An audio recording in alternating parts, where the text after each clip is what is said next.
ராமு, கவின், பீமா, சோமு இந்த 4 பேரும் பயந்துகிட்டே காட்டுக்குள்ள ஓடும்போது அவங்க போன இடம் தான் புத்தர் சிலை. அப்படி புத்தர் சிலை இடத்துல இவங்களுக்கு என்ன நடந்திருக்கும்? வாங்க பார்க்கலாம். This for story time.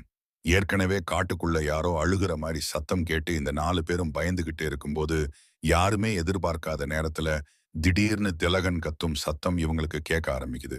உடனே சோமு, டேய் திலகா எங்கடா இருக்க அப்படின்னு பயத்தோட கேக்குறான்.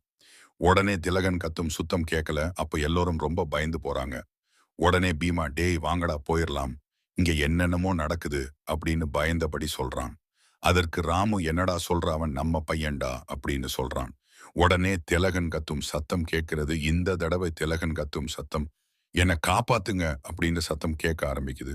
உடனே சோமு திலகன் கத்தும் சத்தத்தை கேட்டு காட்டுக்குள்ள ஓடுகிறான். கூடவே மற்ற நண்பர்களும் ஓடுகிறார்கள். அப்படி அவங்க போன இடம்தான் புத்தர் சிலை இருக்கும் இடம்.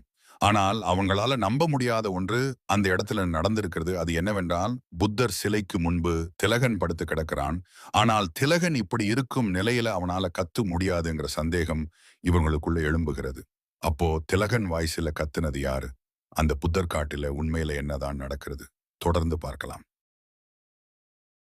இதற்கு மேல் இந்த கதை எப்படி இருக்கும் என்று உங்களது கருத்தை கமெண்ட் பாக்ஸில் சொல்லவும். இதுல யார் சரியாக இந்த கதையை சொல்லுகிறார்கள் என்று பார்க்கலாம். மேலும் நமது சேனலை சப்ஸ்கிரைப் செய்து பெல் ஐகானை தொடவும். அப்பதான் உடனுக்குடன் நமது கதைகள் உங்களுக்கு வரும்.